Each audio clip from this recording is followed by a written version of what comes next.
Hi, and thanks for joining us today. I'm your host, Jacqueline. And I'm your host, Nicole. Welcome to Perfictionist, where we share our passion for reading one story at a time.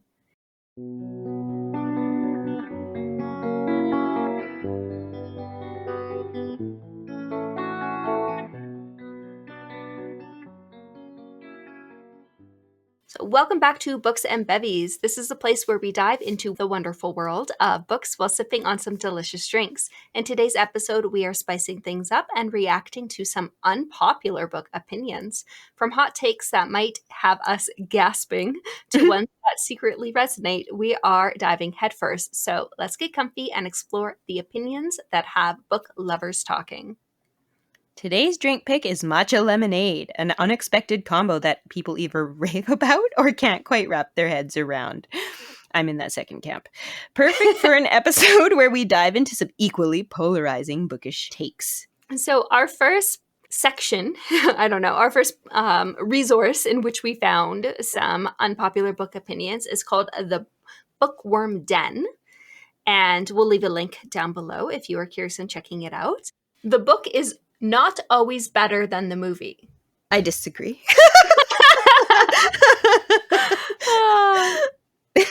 I mostly disagree. I think the majority of the time, the book is better than the movie. But I do think there are some rare instances in which that might not be the case. And for me, what comes to mind is Stardust by Neil Gaiman. And I watched the movie before I even knew there was a book. And I think last year, like 2023, so 2 years ago, listened to the audiobook. And I actually prefer the movie. Like, I love that movie. Okay. And I found the book, or at least the audiobook, to be okay. Like, it was good. But, like, I adored the movie. I wonder if it makes a difference which one you consume first. I also wonder that. Because I make a concentrated effort that I will read the book if I know we are about to watch a show that's based on a book series or a movie that's based on a novel.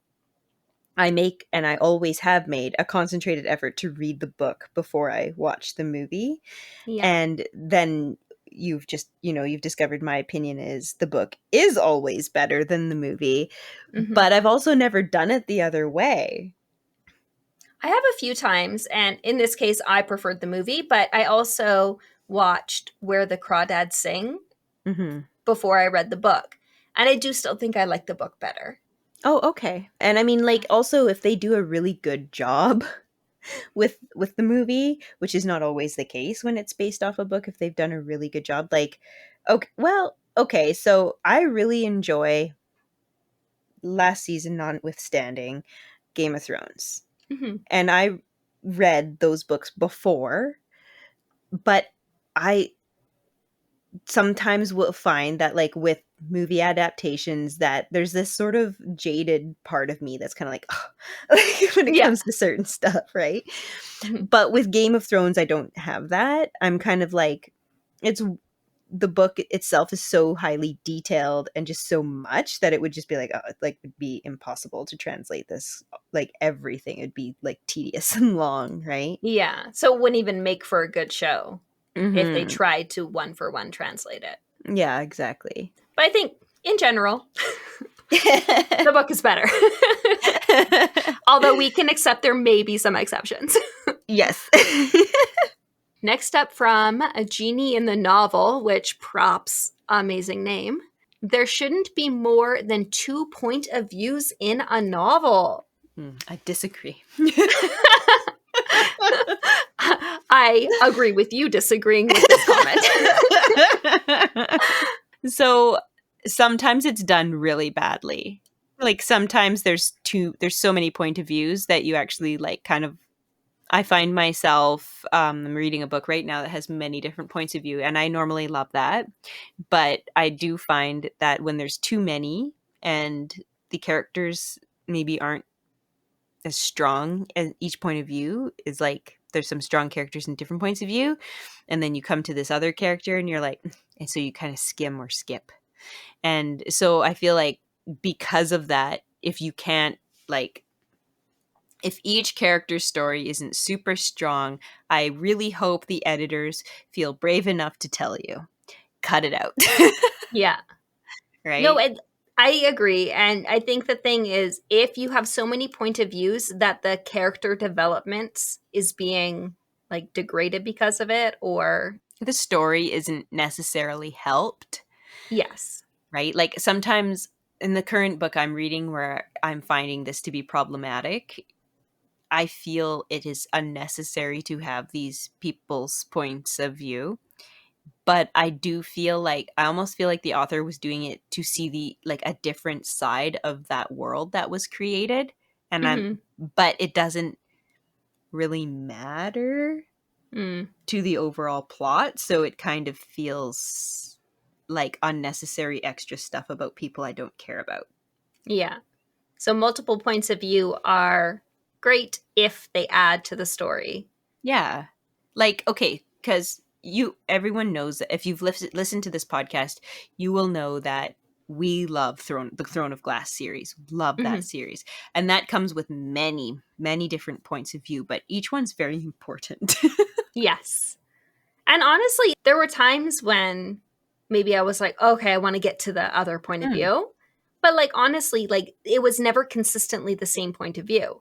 Hmm. For one chunk of time, I really maybe was into Manon's point of view. And then Hmm. another chunk of time, I might have been really into Kale's point of view. I found Manon's point of view hard to get into at first, and then over time, it became one of my favorite points of view to read from.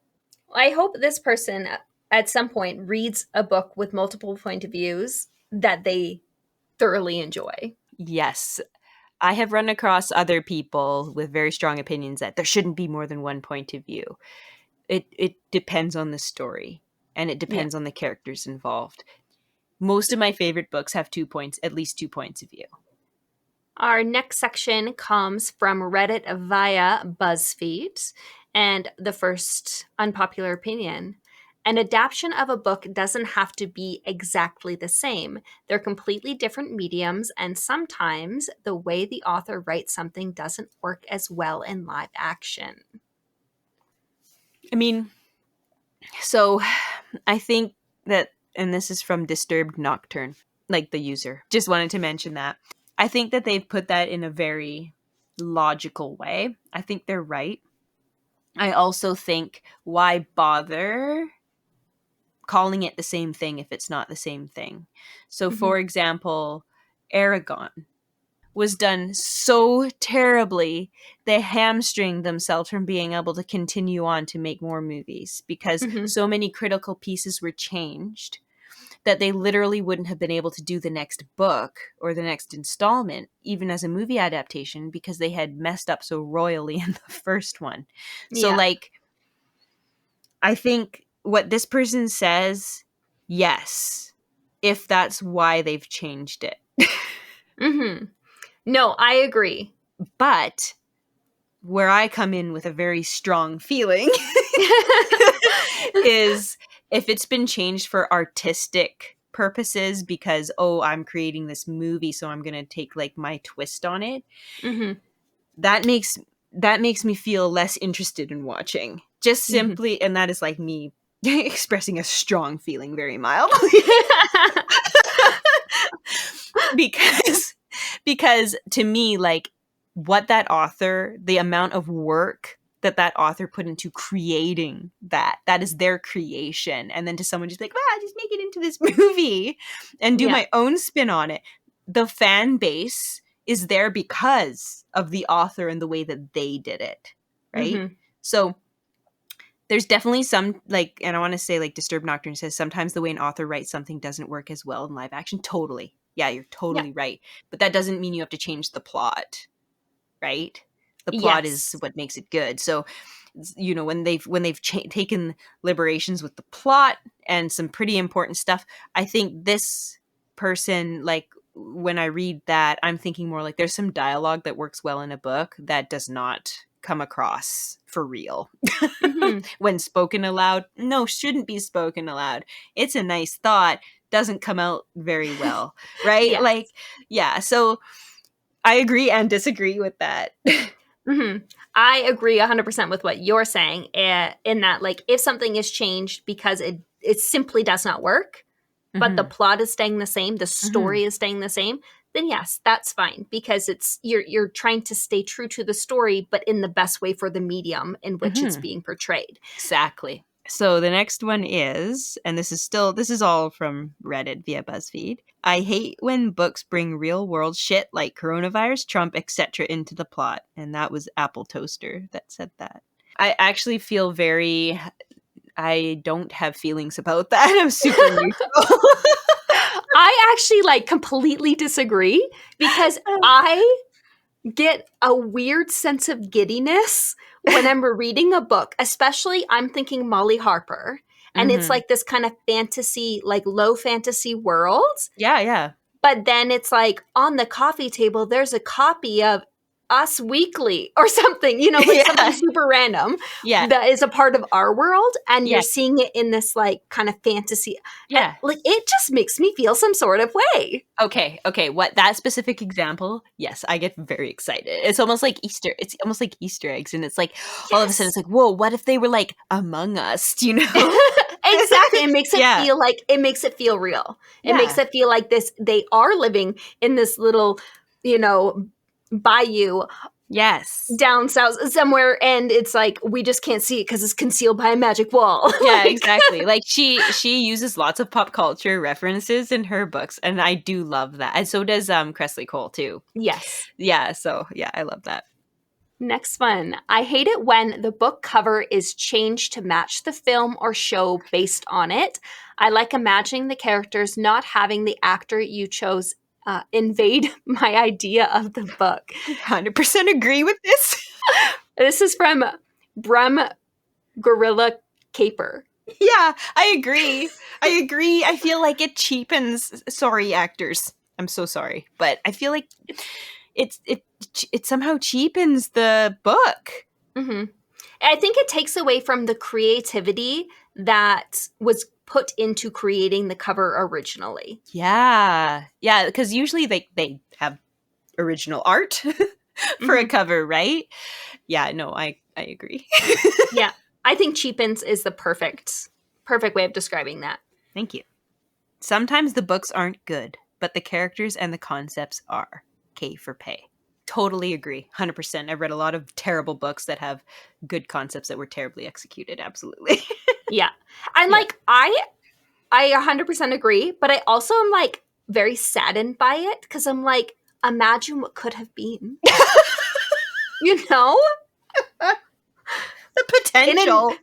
in another universe, another multiverse, I this can just, book was number one. I just imagine you like finishing a book and being like, and the author sitting there and you're like, this saddens me. Yeah, I mean no disrespect. I'm That's sure they so put their heart funny. and soul, but I'm just like, oh, it's like, oh, what is it called? Like misplaced potential or like untapped potential. Uh, Yeah. Okay. I, yes. Yes. oh, Yeah. No, actually, I totally resonate with that a little bit. I love that you use the word sad, but like when I've spent that much time in a book and then I finish it, I almost feel irritated because I'm like, it was good, but also terrible. Like it could have been so much better. How did this?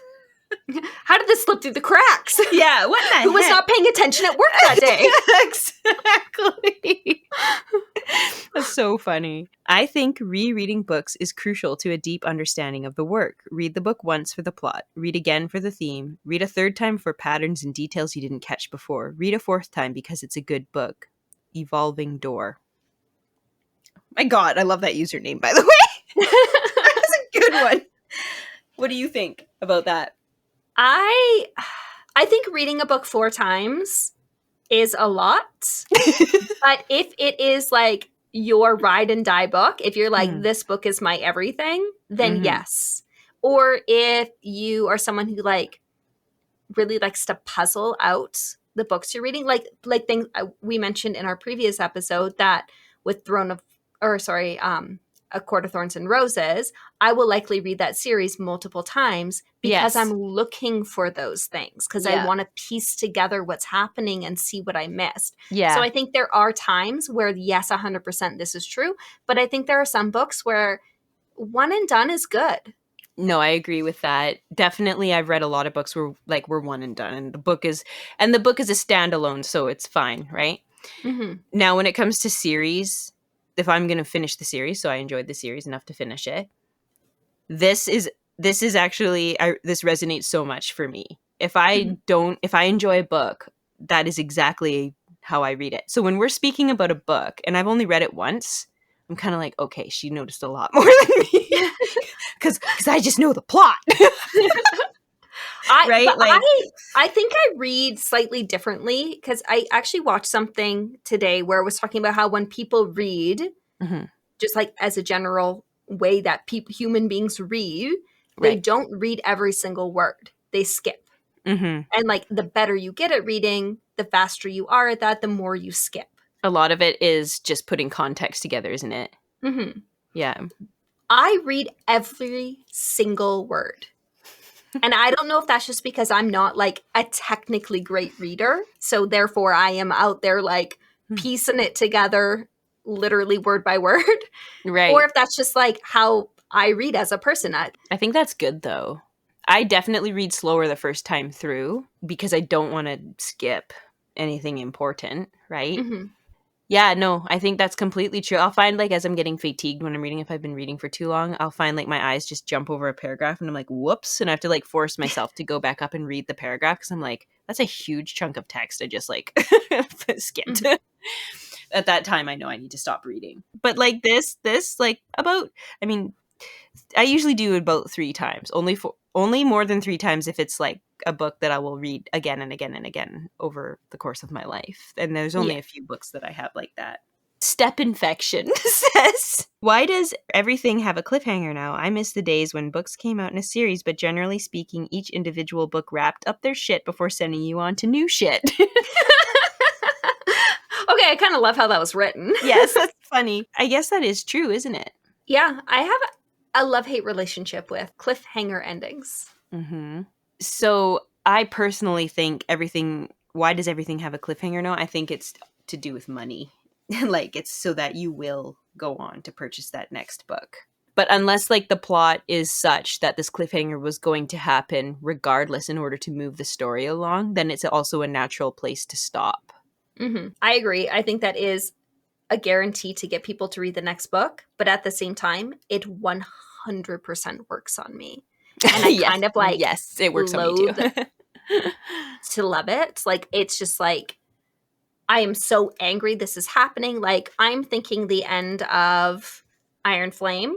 This is popping into my brain right now. Yep. And like, so upset. And yet also so excited. Yes, that's what cliffhangers do.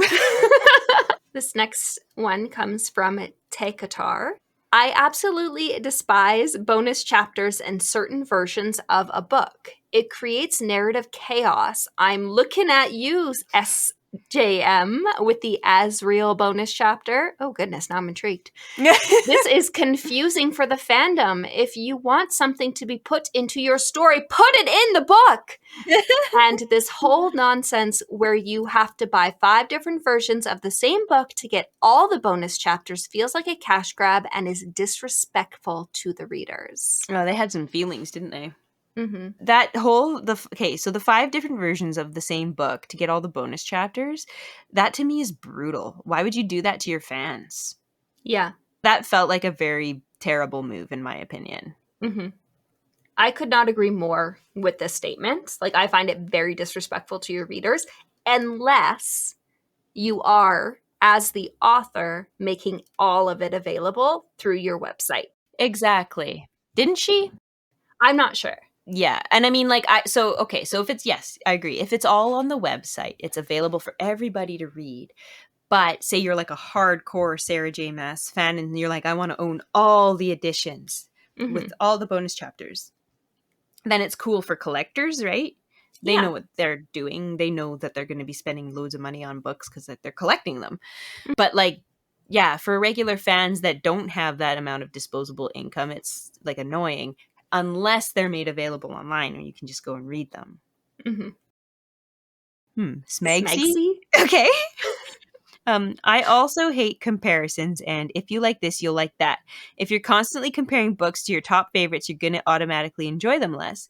I find it better to go in blind and without any expectations. I'm able to enjoy the story for what it is and not constantly think this wasn't what I wanted it to be. Okay. I agree going in blind is really nice. I find like I think expectations do impact our experience, at least well, I can't speak for everybody. What am I talking about? Yes, expectations affect my experience for sure. Mm-hmm. Someone told me like something about the book that I'm currently reading and they went on a whole rant, and so I had pretty low expectations for this book, and I'm enjoying it. It's fine. I'm entertained. So Mm-hmm. maybe because my expectations were so low going into it, but if I hadn't spoken to that person and just went in after having read the first book and read it, I would have been like, what is this dumpster fire? Yeah. But I went in with really low expectations, so I'm like, no, this is fine. I'm of like two minds. One, I like that if you like this, you'll like that. I think that is a great way to recommend books to people. Mm-hmm. So that I think is a separate thing. And I personally I like that. So it's you're doing like comparisons so that the person can get an idea of what they're in for. Like this is the vibe, right? Yeah. You're not like comparing the two books like this one's better than this one. You're saying No. this, if you like what's going on here, you'll Yeah. like what's going on over here. So when you're querying agents as like a potential, like you want to become an author and you're querying agents to represent you, they ask for comp titles, comparative titles, so that they can get an idea where to put it in the in the market, right? Yeah. How will they market? Where would this sit in the market? And I think that when you're providing comparative titles to a fellow reader, it's not obviously about the market, but it kind of is the same idea because you're saying, like, where would this fit in the world? There's so many different genres and vibes and everything out there for the Mm-hmm. books that it does make sense to do the comparative title to give the person at least some idea of what they're in for. If you come up to me and you say, this is very Satan's Affair, I'd say, well, no, thank you. I'm good. Yeah, I'm good. I've been I'm there, gonna done like that. not do that. Thank you for letting me know. Mm-hmm. Or Right? maybe you're someone who's like, yes, please, that's my cup of tea. I want to Yeah, drink it hot. exactly. Like that's awesome. I'm excited. Thank you very much. Yeah. Right? I think it's a good way of, without giving away what's actually in the book, it's a good way Yeah. of letting people know if you think they'd enjoy it. In regards to like the second half about going in blindly, I honestly am like 50-50 sometimes. And like the unfortunate thing is you don't know until it's over which one would have been better. Sometimes I prefer completely going in blind and being wowed by what happens, especially with like mystery or thriller where there's like a twist ending, that it's like the shock of the twist ending is really Mm-hmm. what like kind of makes the story. Mm-hmm. But then Mm-hmm. there's another, like I had a spoiler for A Court of Silver Flames, and it's actually making me more interested in reading the story, knowing what is going to, happen. So I think it really depends. Runner 1399 says, I hate epilogues. Just wrap up the story and leave it as it is. I don't need to see the characters married with kids 5 years later. Double yikes for multiple epilogues. Yeah, okay. I could do without the epilogues. Oh my gosh, I could not disagree more. I love epilogues. Like they are if a book does not have an epilogue, I am sometimes so let down. Like I'm like, Really? but what happens 5 years later? I need to Okay. know where they end up. Hang on a minute. Okay, wait a minute. It depends on the story because okay, I have read stories where things are just so breakneck and intense, and then it's like it ends, and those like it ends, like the action ends, and so does the story. Mhm. Those I need an epilogue to because it's like, what now? Like, Yeah. It's like like you did have they? no letdown. It's like you end on the climax and you're like, I need that. Yes, yes. And like I would like to then see these poor people who went through all this stuff. Did they end up together? Because maybe they've been working together and there was some romantic tension, but it was like an extreme situation that like wouldn't allow for that sort of stuff. You Mhm. know, did they end up together? And then an epilogue feels really good in that situation. Yeah. When you've like wrapped it up and it wasn't a super intense story, and then there's an epilogue, and then there's another epilogue, I'm like, author wasn't Mhm. ready to let go of the story just yet. Oh no, I hear that. I do agree Yeah. that the multiple epilogues is a little strange. I guess unless you're doing it's a dual perspective and you're doing an epilogue for each perspective, I Right. guess that could work. Yeah. And I 100% do not think every book needs an epilogue. I'm just saying there are some books where that closure is really important to me. You know what's funny though? I just thought of something. How would this person feel if it was just like chapter 51, 10 years later? Like if it wasn't labeled epilogue. Yeah, if it was just the last chapter. Yeah. Would that change their like feelings? Would it I change don't your know. feelings on it? Like I would say that I wouldn't need an epilogue then because I got the thing I needed. the full closure. Yeah. Right. Yeah. What I want is the closure, and I feel like some books put that into an epilogue. I don't know why it's an epilogue and not just the next chapter. I know. I'm actually just thinking of a book I wrote, and I'm like, it really should just be the last chapter. I mean, I guess maybe people think like a time jump is weird, but like when it's an epilogue and there is literally no time jump, it's like this really should just be the last chapter. Right, Like, right. I don't know. Maybe there is a very specific thing that an epilogue represents that like I just don't know about. What I've felt, in my personal opinion, whilst reading epilogues is quite often it's almost like the tone shifts. So you've gone from like this tone where you're super immersed with this, I don't know, perspective or this tone. Tone is the word. And then you go into the epilogue and there's a tone shift. I see that now. And to end on, we are going to go with Savabury. My hot take is, why does anyone care about what other people have to say about what they choose to enjoy? Yes, seriously. Yes. Thank you. Applause. Applause. I mean, you can't say it any better than that. Let people enjoy what they want. Don't yuck someone's yum. A little ironic that we've spent the last however many 40 minutes Yes. talking about our opinions of people's opinions. Why does it matter? It ultimately doesn't, but it's fun to talk about. Exactly. Ultimately, if you like something, you should enjoy it and don't let anyone else's opinions, ours included, stop you from enjoying it. Exactly. Until next time, keep reading, keep exploring, and remember, no book is ever truly perfection. Bye for now.